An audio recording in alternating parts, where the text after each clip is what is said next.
right?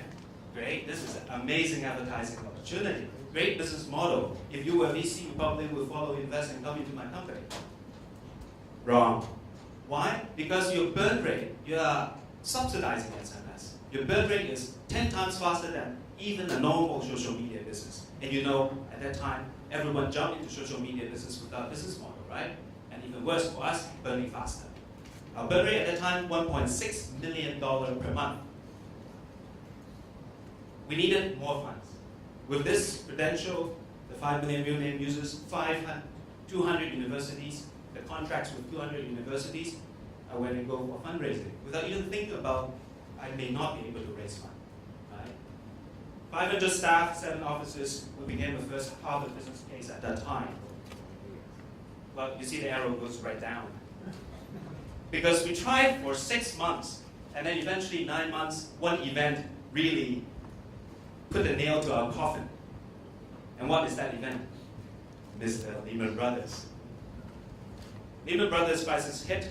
We know that in the next 18 months, there's no way to raise funds. Just the sentiment and the situation wouldn't allow us.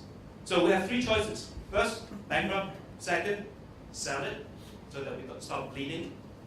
Third, we'll just gracefully close down and restart again. I don't know what got into me. I actually sold the business, and I suggested to my big VCs that, hey, look, I sold the business that you invested in the first place, but my valuation with you here is still 85 million, and I have 12 people. I want to do mobile, I want to continue, I want to stand up where I fall, I want to do a management buyout. Give them a buyback clause of some period of time. And because of this, I guess, very sincere request, they actually accepted. Of course, looking back, it was not so smart on my part because I could have just closed it down, start another business, hire the 12 people. We're not talking about 200 people, only 12 people. But in the end, whether it's a startup or a big company, integrity and your reputation actually comes first. The reason why I'm standing here today is probably because of that. So, the bold move of MBO took me to a different ballgame because now we refocus back to the day one vision, which is mobile marketing, shopping, and commerce. Now, this is 7-8 years apart from the beginning. Now, in this 7 to 8 years, completely wasted?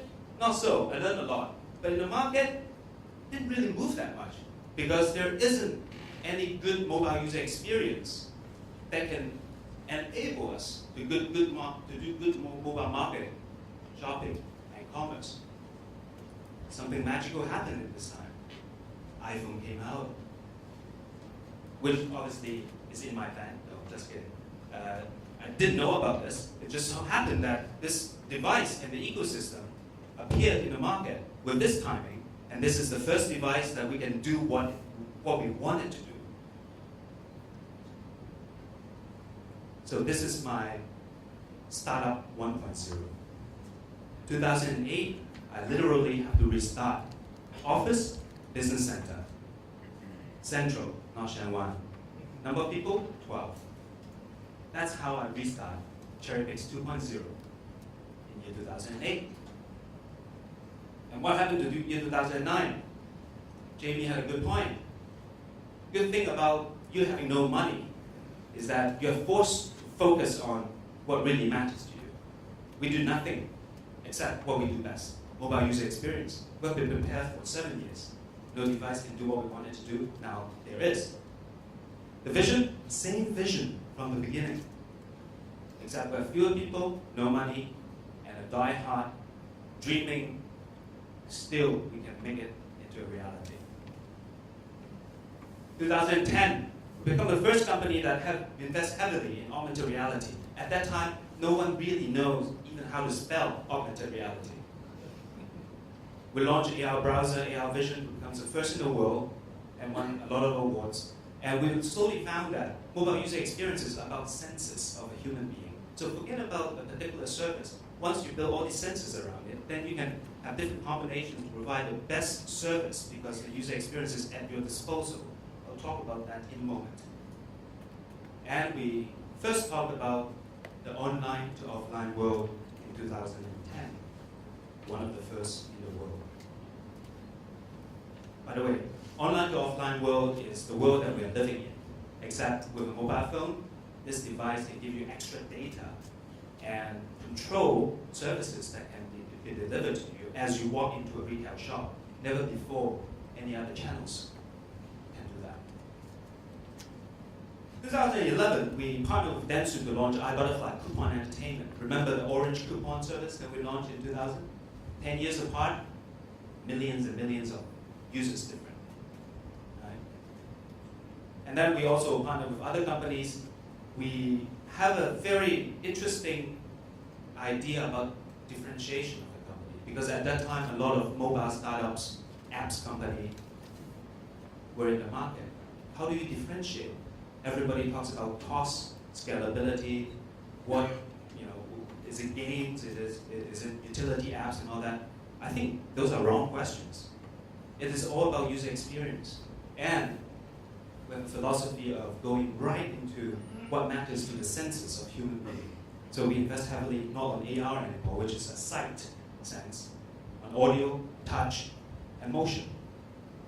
At that time, we were the first company to get 2 grand awards in Hong Kong ICT Award.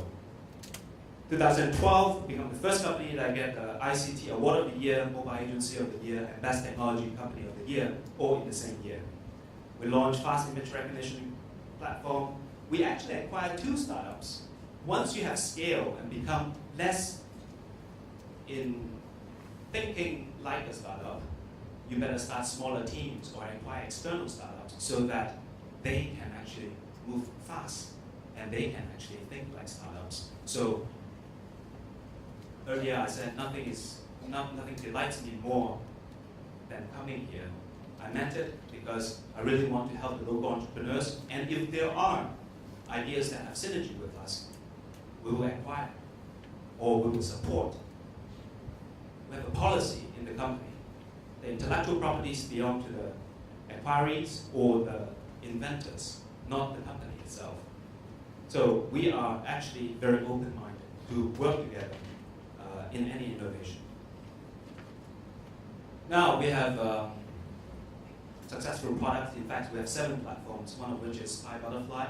It's already in 10 countries. It's going to launch in Italy and Turkey next month. Probably it will become one of the first mobile marketing and shopping apps in its own right in the world. We are the world champion earlier this month, and now we are preparing the second of the pace for offices, 150 people. I don't know. That's where we are. Are we successful? I don't think so. We're just normal people having a big dream, still trying to make it happen. As we stand right now, I can tell you a little bit about how we are looking at the market, how we are running the company, how we think about innovation.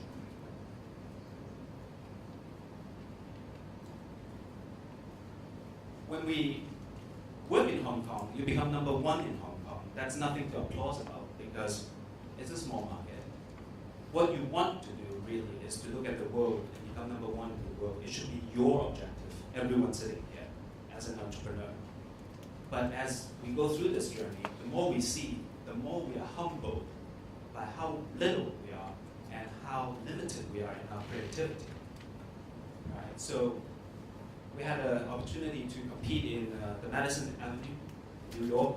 We got a Best Innovation Award there. But we see the sheer innovation and the way they approach things are so much from the left field. I'm not sure whether that's from the education system here or just because people mixing up here. It's just different mechanics, the way the society works or something.